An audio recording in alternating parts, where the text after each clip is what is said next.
जरिए मुझे ये पता चल जाता है इस बच्चे का ये चैप्टर बिल्कुल भी अभी पढ़ा हुआ नहीं है। और ये सब मैंने कैसे कैसे स्टार्ट किया।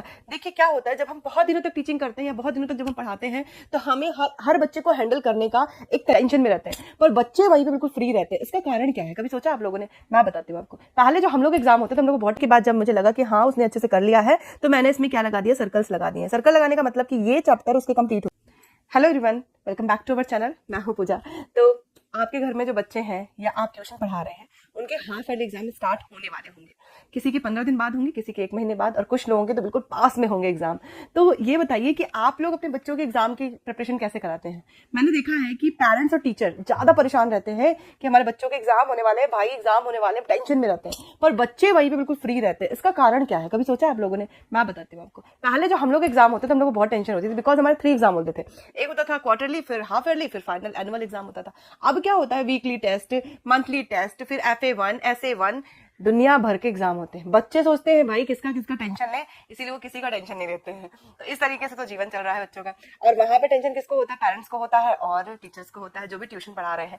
तो अब आ गए हैं हाफ ईयरली एग्जाम, तो उसकी तैयारी कैसे कराएं? तो थोड़े बहुत मेरे पास ट्रिक्स हैं, उनको मैं आपको बताती हूँ। उस ट्रिक्स से आप अपने बच्चे की तैयारी करा सकते हैं और बहुत अच्छा वो परफॉर्म करेगा, ये मेरा वादा है आपसे। तो उसके लिए थोड़ा सा टाइम चाहिए होता है, मतलब थोड़े दिन पहले आपको ये सारी प्रिपरेशन करनी है। तो यदि आपके बच्चे का एग्जाम बिल्कुल पास में आ गया, तब भी आपको ट्रिक देखनी जरूरी है, क्योंकि नेक्स्ट एग्जाम तो आएगा ही, चाहे वो हाफ ईयरली हो, चाहे क्वार्टरली हो, चाहे कोई भी एग्जाम हो। तो चलिए मैं आपको वो ट्रिक बताती हूँ और साथ में बताती हूँ आपको कितनी सारी मेहनत करनी है। उसके साथ थोड़ी सी करनी है कि ज्यादा करनी है, मैं आपको बताती हूँ। स्मार्ट वर्क करिए, बहुत मेहनत करने की जरूरत नहीं पड़ेगी आपको कभी भी। तो जब हम बहुत दिनों तक टीचिंग करते हैं और कोई एक मेथड जिसका हम यूज करते रहते हैं और वो मेथड हमारी सक्सेस हो जाती है, तो हमें एक कॉन्फिडेंस आ जाता है कि यही मेथड यदि हम बच्चों के साथ यूज करेंगे तो हमारे हर बच्चे सक्सेस पाएंगे।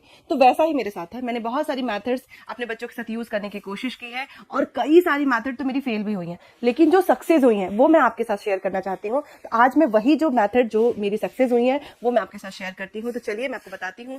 सबसे पहली टिप्स, जब बच्चा आपका स्कूल जाना स्टार्ट करता है तो आपको क्या ध्यान में रखना होगा, क्योंकि यदि बच्चा स्कूल जा रहा है तो एग्जाम तो उसके होने ही है, आज नहीं तो कल। तो एग्जाम से मेहनत नहीं की है तो वो भी मैं आगे आपको बताऊंगी। तो यदि आपने स्टार्टिंग से मेहनत की है तो आपको क्या करना होगा, आप बच्चे को हर दिन आप अपना एक होमवर्क बनाइए कि आपको हर दिन बच्चे को कुछ ना कुछ लर्न करने के लिए देना है। यदि आप ट्यूशन टीचर हैं तो आप पर डे का नियम बना के रखिए कि आपको उसको पर डे कुछ ना कुछ लर्न करने को देना है, क्योंकि यदि बच्चा लर्न करेगा तो उसकी लर्निंग हैबिट जो है वो कभी भी डाउन नहीं जाएगी। वो याद करेगा, उसको लर्निंग पावर स्ट्रांग होगी और उसकी एक हैबिट बन जाएगी कि पर डे हमें याद करना है। यदि आपका बच्चा ट्यूशन नहीं जाता है, घर में भी आप उसको यही चीज कर सकती हूँ। मॉम्स के लिए मैं एक चीज बता दूं कि यदि आप चाह लो ना तो आपके बच्चे को ट्यूशन की जरूरत नहीं है, ठीक है? बस आपको चाहने की देर है। तो आपको क्या करना है, पर डे उसी की बुक से कुछ आंसर्स उसको लर्न करने के लिए देना है, ठीक है?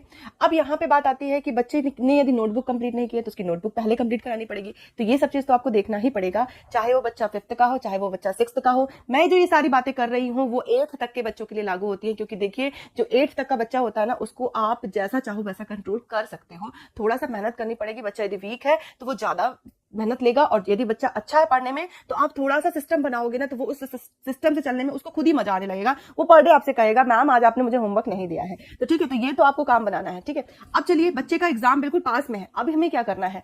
अब यदि आपके बच्चे के एग्जाम पास में है और उस बच्चे को उसका टाइम टेबल मिल चुका है कि हर सब्जेक्ट में उसको कौन कौन से चैप्टर आने हैं, तो आपको क्या करना है, उसका जो भी स्कूल से जो भी उसको सिलेबस मिला है उस सिलेबस को आप अपने पास रखिए और उसको नोट डाउन करिए। कैसे करना है नोट डाउन, मैं आपको बताती हूँ। ये है वो सिलेबस जो मैंने नोट डाउन किया है। मैं बैक कैमरे से दिखाती हूँ क्योंकि आपको इधर से ये उल्टा दिखेगा, फ्रंट कैमरा है। तो यहाँ पे देखिए किस तरीके से आपको सिलेबस बनाना है। मैंने एक बच्चे का बनाया, ये ट्यूशन के बच्चे हैं मेरे। तो सबसे पहले तो जो भी उसके सब्जेक्ट में सिलेबस लिखा है, जैसे सबसे पहले जीके, क्योंकि जो एक्स्ट्रा वाले सब्जेक्ट होते हैं वो पहले होते हैं, एडिशनल सब्जेक्ट के एग्ज़ाम पहले होते हैं, तो उनको मैंने स्टार्टिंग में ही लिख दिया। तो जीके का उसका सिलेबस जो है वो 7 to 31 लिखा था, तो मैंने इसका अलग अलग, मतलब 7, 8, 9, 10 ऐसे करके मैंने इसको लिखा है। मैथ्स को भी मैंने ऐसे ही लिखा है, यहाँ पे कंप्यूटर लिखा है, यहाँ पे इंग्लिश लिखा है, सबको मैंने यहाँ पे लिख दिया। तो आपको ऐसे ही सिलेबस को बनाना है। ऐसा क्यों बनाना है? ऐसा इसलिए क्योंकि अब उसको आपको हर एक चैप्टर में पास जाना है, टच करना है। कैसे टच करना है? जैसे मैंने भी बच्चे का ये जो सिलेबस बनाया है, एक आर्य बच्चा उसका मैंने बनाया है, ये क्लास 4th का बच्चा है। तो मैंने सबसे पहले तो क्या किया, 7 to 17। उसको मैंने ये पहले ही याद करवाया था, तो मैंने इसको दे दिया कि रिवीजन करके आओ बेटा, एक बार मैं इसको पूछूंगी। पूछने के बाद जब मुझे लगा कि हाँ उसने अच्छे से कर लिया है, तो मैंने इसमें क्या लगा दिया, सर्कल्स लगा दिए। सर्कल लगाने का मतलब कि ये चैप्टर उसके कंप्लीट हो चुके हैं। मैथ्स में मैंने उसको 1 2 3 का रिविज़न करा दिया है, इसलिए मैंने इसमें सर्कल लगा दिया। कंप्यूटर में मैंने चैप्टर 3 उससे पूछ लिया है, इसलिए उसमें सर्कल लगा दिया। इंग्लिश में उसका 2 3 एंड 4 कंप्लीट है। तो जो जो चैप्टर उसके कंप्लीट होते जा रहे हैं वो चैप्टर आप सर्कल लगाइए।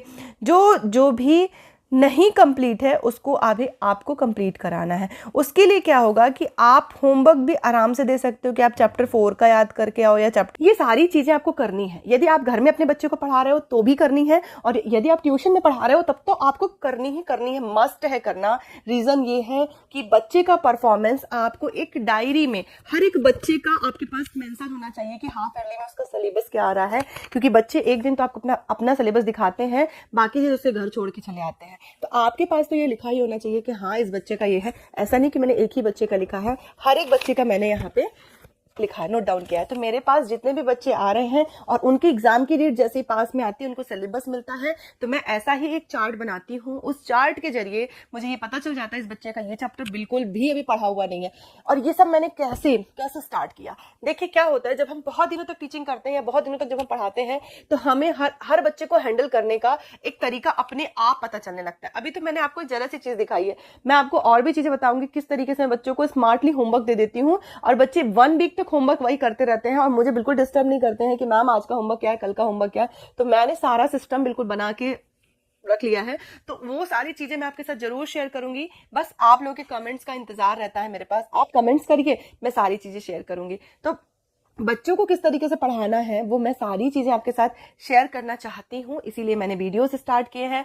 आप लोग थोड़ी थोड़ी एफर्ट लगाइए। मैं एक चीज बताऊं, मॉम्स यदि अपने अंदर एक चीज बना लेंगी ना कि बच्चा मेरा है, पढ़ाना मुझे है, इसलिए मुझे थोड़ी मेहनत करनी पड़ेगी, तो चाहे हाफ ईयरली एग्जाम हो, चाहे क्वार्टरली हो, चाहे कोई भी एग्जाम हो, इवन यूनिट टेस्ट ही है ना, उसको भी आप प्रिपेयर करके रखिए। बच्चे को पहले से हर चीज लर्न होनी चाहिए। मैं तो आपको एक चीज बताऊं कि बच्चे को हर चीज पहले से कैसे लर्न हो जाएगी, उसका भी मैं एक सेपरेट वीडियो बना दूंगी कि हर चीज बच्चे को याद होगी वक्त से पहले, है ना। तो ये आपको बहुत जल्दी वीडियो मिल जाएगा कि हर चीज बच्चे को याद होगी वक्त से पहले।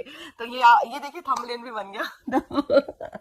तो इस तरीके से हम काम करेंगे, और आप भी करिए घर पे काम। कोई भी आपको दिक्कत आती है आप कमेंट सेक्शन में पूछ सकते हैं। थैंक यू फॉर वॉचिंग, मिलेंगे।